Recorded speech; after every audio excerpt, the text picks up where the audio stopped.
Akkuma jalqabarraa isiniif kaasuuf yaaletti himatamtoonni jaha bulchiinsa magaalaa Shaashamanneetti gareen qindaa'uudhaan yakka saamichaa raawwatan tibbana hidhaan adabamuu isaaniiti. Keessumattuu himatamtoonni kun uffannaa heeraa uffachuudhaan jechuudha dukkana dawoo godhatanii halkan keessa imaltoota daandii irra deemaa jiran kan saamanii keessumattuu birrii faaya mormaa garaagaraa fi kanneen biroo kan saamanii himatamtoonni kun akkuma saamaniin namoonni miidhaan irra qaqqabe jechuudha eeruu qaamolee nageenyaatiif kennanii poolisiin magaalaa Shaashamannees battalumatti namoota sadii qabee seera jala oolchee namoota sadii irrattis murteen seeraa kennamee jira. Namoota sadan hafan ammoo poolisiin hordofaa jiraachuu isaati. Riippoortarri keenya Ahimad Xaqasaa ammoo garas malee dhaddacha hordofeera. Turtii gaarii. Akka biyya keenyatti yakkoonni bifa garaagaraatiin guyyaa guyyatti bu'aa siyaasaa faayidaa dhuunfaa fi haloodhaaf jecha ni raawwatamu. Gosoonni yakkoota raawwatamuu danda'anis yakka ajjeechaa, saamicha, hanna, daldala seeraan alaa fi seeraan ala godaansisuu fa'aa ibsuun ni danda'ama. Keessattuu yakki saamichaa yakkoota yeroo ammaa siyaas-dinagdee fi hawaasummaa biyya keenyaa miidhaa jiran keessaa isa tokkodha. Namoonni badhaadhina hin malle argachuuf yakka saamichaa irratti bobba'anis baala sammuu namaa hadoochanii fi meeshaalee waraanaatiin deeggaramuun yeroo dhaabbilee mootummaa hanga nama dhuunfaa irratti saamicha raawwatan ni mul'ata. Yeroo yakka saamichaa raawwatanittis ergamaa fi faayidaa argatan qofa giddu galeeffachuun lubbuu namaa qaalii balleessuu danda'u. Haa ta'u malee namoonni yakkoota akkasii irratti bobba'an yeroodhaaf malee ija hawaasaa fi qaamolee nageenyaa jalaa dhokachuu hin danda'ani. Bulchiinsa magaalaa Shaashamanneetti shakkamtoota meeshaa waraanaa fayyadamuun halkan dawoo godhatanii uffannaa heeraa uffachuun qaamolee nageenyaa fakkaatanii daandii irratti yakka saamichaa namoota dhuunfaa irratti raawwatanii fi adabbii seeraa argatan isin biraan geenya.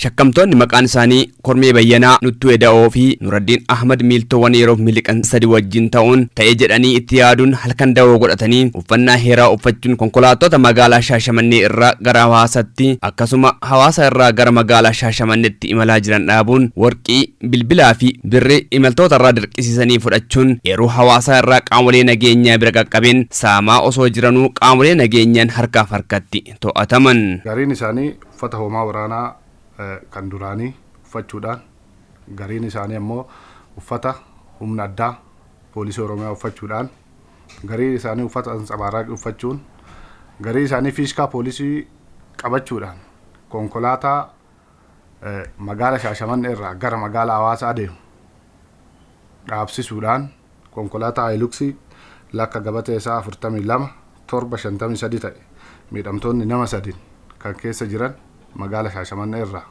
gara magaalaa Finfinnee osoo deemaa jiran miidhamaa tokkoffaa Geetinnaat Gizaw kan jedhamu miidhamaa lammaffaa Yiggaaram Isaa kan jedhamu harkaa qarshii 3,000 bilbila Saamsingii miidhamaa Aschaaloo kan jedhamu harkaa qarshii cheekii baankii intarnaashinaali Oromiyaa irraa kaashii 20,000 mallatti barreeffamee kennameeruuf irraa dhaabsisuudhaan poolisii fakkaachuudhaan erga dhaabsisanii garii isaanii kilaashii harkaa qaban dhaabsisanii sakatta'uudhaan qubeela harkarraa kan baafatan moobaayilii harkaa kan fuudhan kiisii isaanii erga sakatta'aniin booda qarshii isaan kiisiidhaa qaban fudhatanii isaan ammoo gara Shaashamanneetti ol deebi'uudhaaf haalli kan hin mijomne waan ta'eef konkolaataa gara Hawaasaatti darban.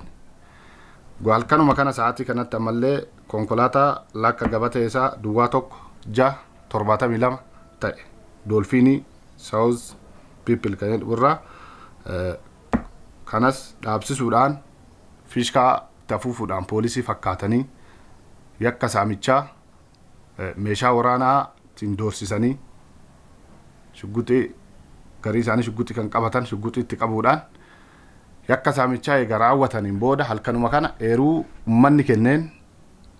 ummanni qaama nageenyaatiif kenneen naannoo sanis poolisiin sakatta'insa kan jiruu fi meetira 200 kan hin geenne poolisii bakka poolisii itti sakattaatu irraa gadi siqanii yakka kana kan raawwatan ergasiin booda ammoo eeruu ummanni poolisii kenneef gaachana sirnyaa fi poolisii waliin ta'uudhaan shakkamtoota sadan Nuttuu Eda'oo, Kormee Bayyanaa fi Nuraddiin Ahmad kan jedhaman idduma sanatti yoo to'ataman shakkamtoonni yeroodhaaf harki isaanii hin qabamne ajajni mana murtiitti bahee kan barbaadamaa kan jiru yeroodhaaf kan miliqan ta'uu isaati. Saamichi daandiirraa kan raawwatamee jira sirriidha.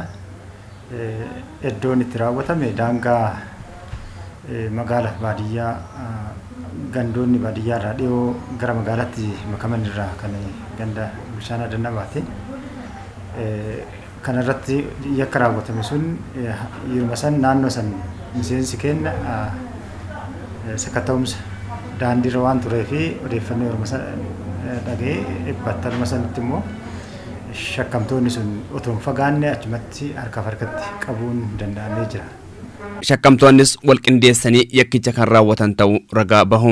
Galgala sa'aatii 3 dhaabsifne makiinaa iddoo naannoo Chaaniyaa jedhamu san biratti nama 6 Hawaasaa irraa gara Shaashamannee ilaalee deemu dhaabsifne. Akka baatirii akka nama dhaabsifne hin fattamne baqa. Deebanii isaan dhufanii nu arganii yennaan deemnee biraa fi fiinnee aranii nu qaban deebanii. Fattishaa ture. Birrii irraa fuudhuuf haatuma abbaane jechuudha qabalumaa gara. Akkana nama karaa beekuutu akkana karaa kana ayyarii akkana jira jedhu fide. Naannoo waraataa kana mari'annee kaaneeti. Ijoolleen uffata rinjirii makkala kanallee uffateeru jira. Ansabarra qamamtillee jira. Akkanuma dhaabsinu. Lamuu jarri dhuftanii tokkoftee hin fifiinne garagara qajeelleen. Nulleen fiinne lamuu ari'anii nu qaban. Akka qorattoonni poolisii bulchiinsa magaalaa Shaashamannee himanitti himatamtoonni harkatti to'atamuun galmeen isaanii qulqullaa'ee qaama dhimmi ilaaluuf kan ergame ta'uu odeeffanne. Adeemsa galmee qorannaa eega jalqabamnee garee qorannaa tokko irratti dhaabnee abbaa alangaa fi qorataa poolisii nama 2 irratti ijaaru. Galmichi qulqullaa'ee ragaa namaatiinis deeggarree ciraanis jira. Ergasiin booda immoo mana hojii abbaa alangaa godina Arsii Lixaatiif kan ergame ta'uu isaati. Abbaa alangaas galmicha kana keessa isaa eega ilaaleen booda mana murtii olaanaa godina Arsii Lixaatti galmee himannaa isaanii shakkamtoota 3 irratti kan saaqan ta'uu isaati. Galmee kana qorachuu kan dandeenyuti abbaa alangaa wajjin qorannee abbaa alangaa fageenyaan haala yakkichaa akka ta'uu ta'uu danda'e miidhamtoota barbaannee ragaa gadi buunee barbaannee ijoollee kanneen irratti qulqulleessinee bifa qulqulluu ta'een bifa seera qabeessa ta'een akkaataa seera heerri jedhuun qulqulleessinee abbaa alangaa wajjin dabarsine kuusaas. Galmee qorannaa akkaatiin sol qabatee gagaran as dhufee dhimmichi xiyyeeffannaadhaan akka durii lafarra butuu achi gottotu as gottotu osoo hin taane sirriitti xiyyeeffannaa addaa itti kennameetoo qulqullaa'ee darbee murtiin isaanii gara waggaa 22 akkas kan itti murtaa'aa ture. Manni murtii olaanaa godina Arsii Lixaas galmee himatamtoota kanaa ragaan deeggaramee qorachaa erga tureen booda guyyaa harki isaanii qabamee kaasee tokkoo isaanii hidhaa cimaa waggaa 22 adabeera. Gulantaa 37ffaa jalatti adabbii kaa'amee jiru waggaa 20 haga waggaa 25 waan jedhuuf adabbii himatamtoota kanaa fi fakkaattota isaanii barsiisuu danda'a jennee tamanne sababoota duratti kaasne meeshaa qabachuu isaanii halkan ta'uu isaa gareedhaan ta'uu isaanii uffata humna addaa Oromiyaa fi raayyaa ittisa biyyaa uffatuudhaan sodaa uumuudhaan yakka saamichaa irratti kan bobba'an ta'uu isaanii ilaalcha keessa galchuudhaan guyyaa dhimma kanaaf harki isaanii qabame irraa qabee adabbii shallagamu akkaataa seera yakkaa 88 muraa lamaatiin adabbii tokkoon isaan irratti waggaa 22 akka adabaman jennee adabbii bu'uura seera deemsa galmee yakkaa 449tiin kenninee jirra.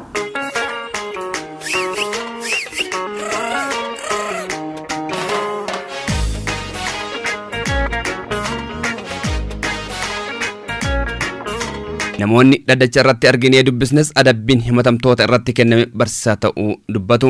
Dargaggoonni kunniin haalli isaan saamichatti gaggeessan haala qaama seeraa fakkaatanii ummata hawaasa rakkoo hamaa keessa ture dhimama qaban saamuudhaan tarkaanfiin seeraa itti fudhatamee qabatamaan qabuu isaaniitiif baay'ee na gammachiiseera akka gama kiyyaatitti. Kanaafuu isaanis adabbii manni murtii godina Arsii Lixaatti kenne kana kan isaan barsiisu jedheeti ilaale. Kanaaf kunin baay'ee isaan barsiisee hawaasa illee barsiisuu danda'a. Kanammoo qaamni seeraa akkasii isaan qabuu saniif baay'ee galatoonfadhaanillee namni ammoo uummata saamu akkana qabatamuu isaa baay'ee gaarii natti tolaa jira. Yakkoonni saamichaa duudhaa Oromootiinis ta'ee amantaa kamuu biratti jibbamaa ta'uu fi adabbii of danda'es kan qabu ta'uu abbootiin gadaa, haadholiin siinqee fi abbootiin amantaa akkasitti ibsu. Oromoon gaafa seera murateetu hin jedhu lafa muree, lagaa muree, malkaa muree, karaa muree, dallaa muree qabeenya nama tokkoo muudhiin jedha. Sababi roon ammata hin guddifata hin saamu. Kaleessumaa hin lallabata hin maxxaffata ilma ofii godhata. Qabeenya isaa san qabeenya ofiiti. Qabeenyi biyyaa qabeenya ummataati. Akka aadaa ummata Oromootitti namoonni uduu mana murtii dhiyaatee yakka argatu yalla uduu hin taane aadaa ofiitti adaba qaba. Namoonni yakka namaa saamaniitiin jedhan akkama aadaatiin namni nama saameetiin jedhe lafeen qoraan inni bisaan dhiigan qabu duullee dhiigan qabu saamaa abbaa yoo du'e gumaan qabu. Gama aadaatiin namni nama tokko sumeetiin jedhe hariiroo hawaasaa keessatti illee bakka hin qabu.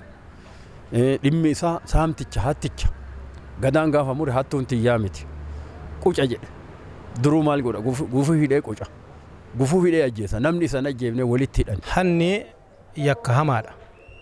Yakka hamaa ta'uu keessatti rabbiin waan badii namni dalagu hunduma isaa yoo ati araarama gaafattee badii san irraa deebitee toobaa deebitee yaa rabbi badii kana ittiin deebi'u naa dhiisi jettee ka toobattu taate rabbiin si dhiisa. Haqa namaa garuu rabbi si hin dhiisu. Kitaabni qulqulluunis akka nutti himuni hin hatin jedha malee hatin jedhu. Bu'itoo bayitoo hojjedhu nyaadhu.